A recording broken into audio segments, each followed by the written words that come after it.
Let's talk a little bit about perfect squares and square roots. I included a little sort of cheat sheet in your GoFormative where you can see basically exactly everything I'm going to write down in my notebook right now. But here I'm able to explain it for you. So perfect squares and square roots are related to one another in so a perfect square. Let's just start with the number 1 squared. This means 1 times 1, which equals 1. Let's take 2 squared. 2 times 2, which is 4. 3 squared is 3 times 3, which is 9. 4 squared is 4 times 4, which is 16. All of these numbers here that I'm creating are perfect squares, and we call them perfect squares because if you think about the area of a square, so for example, if you have a square that's 1 by 1, 1 times 1 is 1. 2 times 2, if you've got a side that's 2 by 2, that makes a perfect square, right? We cut this in half. 1, 2 there, 1, 2 there. That makes a perfect square of 4. I could do this with 3 and 4, but my drawing skills aren't that great, so probably wouldn't turn out very well. But that's basically what these numbers, they create perfect squares. And I believe one of the other YouTube videos that I shared with you guys explains this with graphics that make it really, really clear. Okay, so these are our perfect squares. 4 squared, let's do 5 squared, is 25. 6 squared is 36. 7 squared is 49. I know these so quickly because in my head I'm just doing 7 times 7, 49, 6 times 6, 36. 8 squared is 64. 9 squared is 81. 10 squared is 100. 11 squared is 121. 12 squared is 144. 13 squared is 169. 14 squared, I believe, is 196. I'm trying to do these from memory.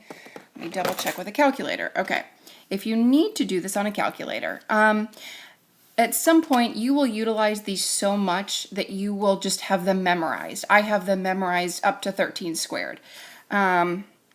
I'm just going to double check my 14 squared. Yes, 196.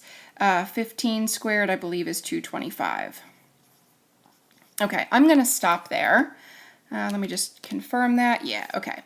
All right, so there's my list from 1 to 15. It would be great if you wrote these down in your notebook and had them handy. Okay, so those are perfect squares. So now let's talk about square roots. So the square root, the symbol for a square root is this. And I believe in one of the YouTube videos that I shared with you, I believe it's the Math Antics, they talk about the fact that this is not a division symbol. This is very different than the division sign. If you notice on a calculator, this right here is the division sign. This is the square root button. They are two different buttons because they are two different functions.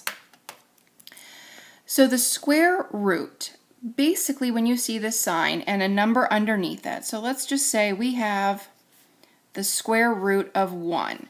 This says what number times itself equals 1.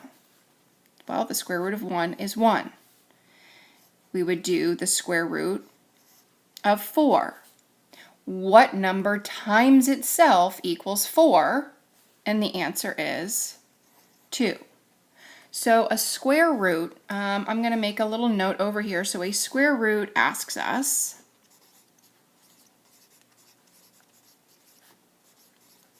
a square root symbol asks us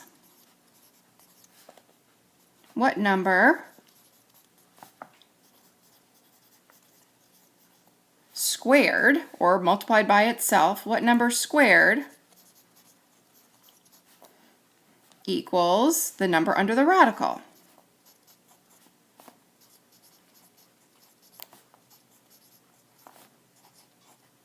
That's called a radical. Okay, so I'm going to just add that up here. This is called a radical. Oh, awesome. Okay, so the square root of 4 is 2. The square root of 9 is 3. The square root of 16 is 4. So it's just they're like inverse operations. Squaring something and square rooting something are similar to addition and subtraction, right? Okay, I'm going to leave that little note up there so you can see. I'm going to go through and do the rest of these. The square root of 25 equals 5. We're not dividing it. We're not multiplying it. We are simply thinking about, we are taking the inverse of squaring it. The square root of 36 is 6. The square root of 49 is going to be 7.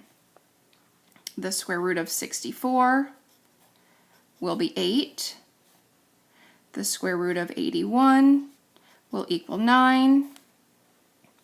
The square root of 100 equals 10, because 10 times 10 equals 100. The square root of 121 equals 11. The square root of 144 equals 12. The square root of 169 equals 13. The square root of 196 equals 14. The square root of 225 equals 15. Okay.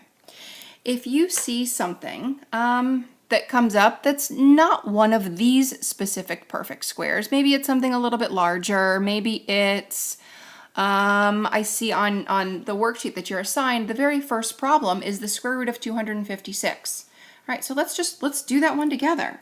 So number 1, the square root of 256 equals what? Well, in your calculator, you can punch in, I would do 256, and then I'm going to hit the square root button.